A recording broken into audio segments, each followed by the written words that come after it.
Wow, the Missouri Tigers had the most insane NIL advantage. They land the highest ranked commit since Dorial Green Beckham back in 2012, the five-star defensive lineman Williams Nwaneri. And boy, what a big land it was for Elijah Drinkowitz. And you'll see his five-star rating is as elite as you could potentially get. On3 has him with the illustrious 5-star plus, which means you're a 5-star on every single service. And I do see him as a 3-technique disrupting defensive tackle, but I could see him also play some end in some packages. Remind you a little bit of a few years ago when Missouri got Terry Beckner, but more so as far as the Elijah Drinkowitz era is concerned, this reminds you of Luther Burton, another top 5 national player, a wide receiver who decided to stay home with the Tigers, and it elicited this reaction. You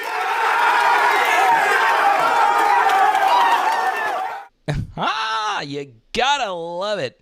I'm a big Drink fan, as you can see. So what is this major name, image, and likeness advantage that the Tigers have over everybody else? How much did the potential NIL opportunities that you get staying in state, playing for the hometown school, how much did that affect your decision?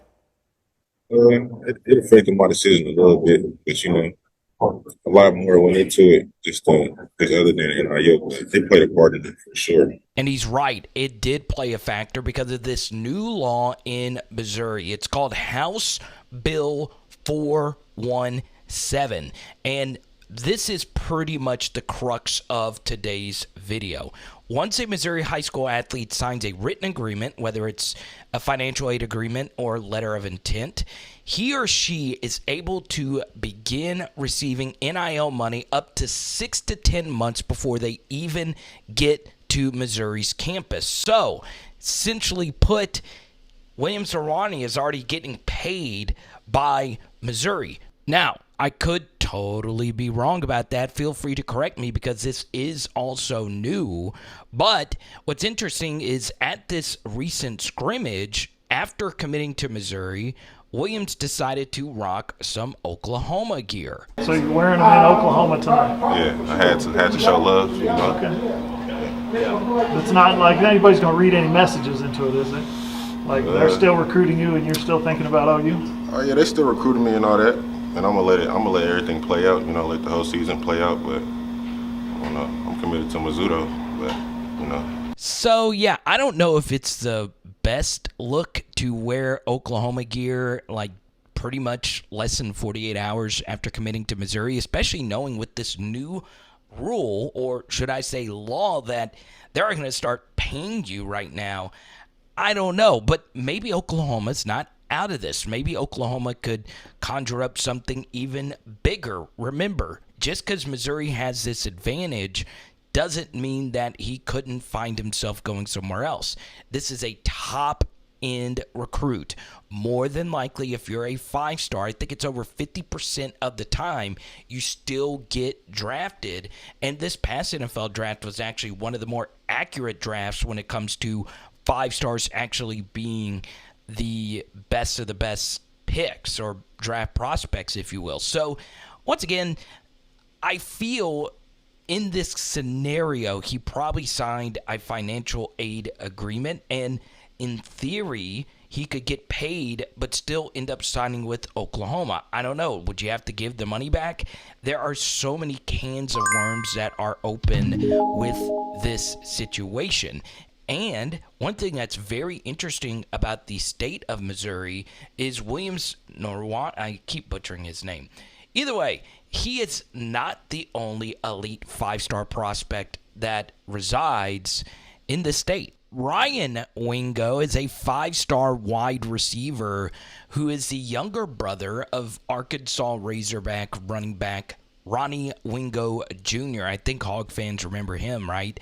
And ironically, Wingo reminds me a lot of Traylon Burks. This is a tank at 6'1.5" and well over 200 pounds, but he doesn't sacrifice his speed for his big size for a receiver. He comfortably clears under 11 seconds in the 100 meters, which is absolutely blazing for someone who is built like a rock. So this is a big-time wide receiver who is physically ready to play Division I Power 5 football in the SEC right away.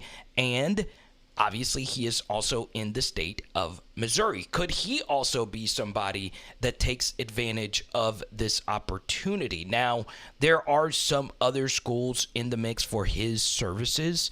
I know he made a visit to Texas A&M recently, and look, Texas, Tennessee, Notre Dame, and so many other schools are very interested in what he could bring as a vertical threat.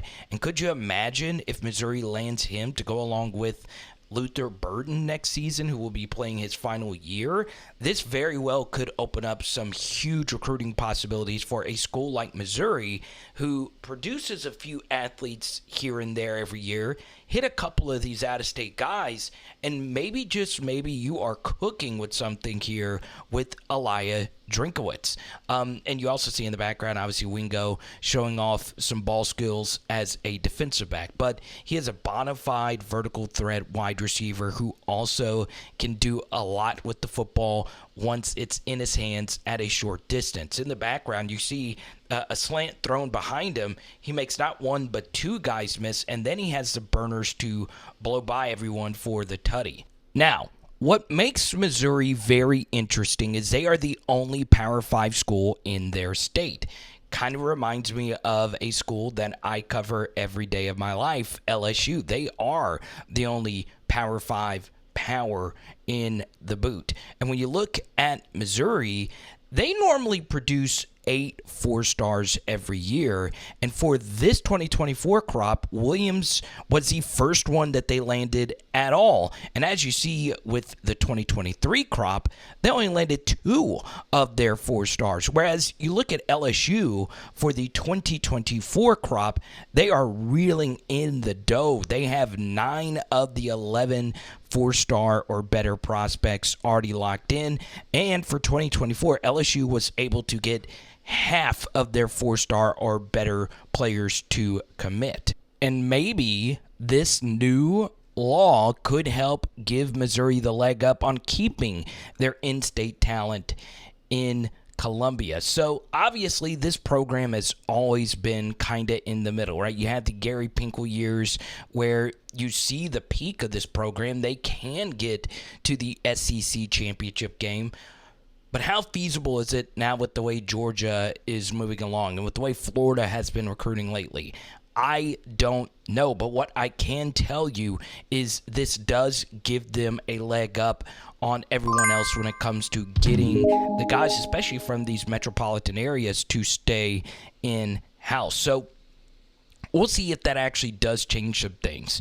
Now, we've actually done quite a bit of Missouri content. One of the videos is floating in the top right corner of your screen right now, and another is linked down below on one kind of sneaky move Missouri's athletic director did to help save Elijah Drinkowitz's job.